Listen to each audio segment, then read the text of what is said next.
স্ত্রী phone call গোপনে record করে রাখছে সে আমার বিরুদ্ধে তার মায়ের সাথে কিছু বলে কি সেটা জানার জন্য, এতে কি আমার গুনাহ হবে? সরি, আমি আমার স্ত্রীর ফোন কল গোপনে রেকর্ড করে রেখেছি। হ্যাঁ, কেউ যদি কারোর ফোন কল রেকর্ড করে থাকেন এটা গুনাহের কথা। কোনো স্বামী যদি তার স্ত্রীর ফোন কল রেকর্ড করে রাখেন বা কোনো স্বামী তার স্ত্রীর ফোন কল রেকর্ড করে রাখেন, তিনি কার সাথে কী বলছেন, এগুলা গুনাহের কথা। হ্যাঁ, তিনি যদি স্পষ্ট প্রমাণ পান তার অনৈতিকতার পথে চলে যাওয়া, তাহলে সেক্ষেত্রে সে নিশ্চিত হওয়ার জন্য তিনি চেষ্টা করেন, সেটি ভিন্ন বিষয়। আদারওয়াইজ শুধু সন্দেহের কারণে সন্দেহ প্রবণতার জায়গা থেকে একজনের কথা রেকর্ড করা যায় নয়। তিরমিজির একটা হাদিস বর্ণিত হয়েছে, নবী করিম সাল্লাল্লাহু আলাইহি ওয়াসাল্লাম বলেছেন, কোনো ব্যক্তি যখন কোনো কথা বলে এটা যদি কেউ শুনতে পারে তার কাছে আমানত। অতএব তার কথা অন্যদের কাছে ছড়ানো যেরকম অপরাধ, তেমনিভাবে কারোর কথা শোনার জন্য আড়ি পাতা, কান পাতা, এগুলা বিভিন্ন হাদিসের আলোকে নিষেধ।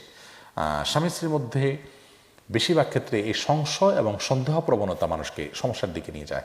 আপনার স্ত্রী যদি আপনার শাশুড়ি থেকে কিছু কথা বলেও তাতে কি আসবে যাবে, আপনি তার সাথে সম্পর্ক ভালো রাখুন, আপনি তার অধিকারগুলো আদায় করুন, আপনি তার আস্থা অর্জন করার চেষ্টা করুন, অহেতুক সন্দেহ প্রবণতার মধ্যে ভুগবেন না।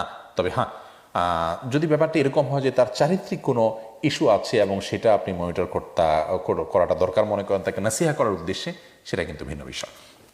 এরপর রাজুর রহমান আপনি লিখেছেন, স্ত্রী যদি স্বামীর বাড়িতে থাকতে না চায় এবং স্বামীর অবাধ্য হয়, আলাদা জায়গায় থাকতে চায়, তাহলে করণীয় কি? স্ত্রী স্বামীর বাড়িতে না চেয়ে থেকে অন্য জায়গায় থাকতে চাইলে তার সেই চাওয়াটা অন্যায় চাওয়া, সেই অন্যায় চাওয়া পূরণ করতে স্বামী বাধ্য নন। বিশেষ করে স্বামী যখন স্ত্রীর জন্য এমন আবাসনের ব্যবস্থা করবেন যা তার হক এবং অধিকার আছে, তার প্রাইভেসি রক্ষা হয়, এরপরে তিনি যদি আলাদা জায়গায় থাকতে চান তাহলে সেটা দিতে স্বামী বাধ্য নন। তিনি তার এই চাওয়াটা অন্যায় চাওয়া, অন্যায্য চাওয়া। আশফাক আহমদ আপনি লিখেছেন, আমার শ্বশুর শাশুড়ি আমার স্ত্রীকে তালাক দেওয়ার জন্য চাপ দিচ্ছে, যদিও এই বিষয়টি কোনো সেরকম কানে সেরকম নেই না, কিন্তু আজকাল বিষয়টা খারাপ দিকে যাচ্ছে। এমন কাজের জন্য আমার শ্বশুর শাশুড়ি গুনাহ হবে কিনা?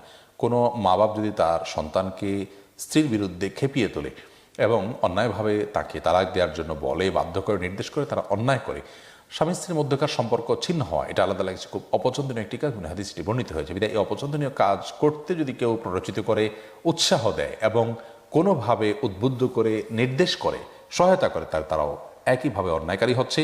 এক্ষেত্রে তাদেরকে বোঝানো উচিত, আল্লাহর ভয় তাদের অন্তরের জন্য আসে, সেই উদ্যোগ গ্রহণ করা উচিত।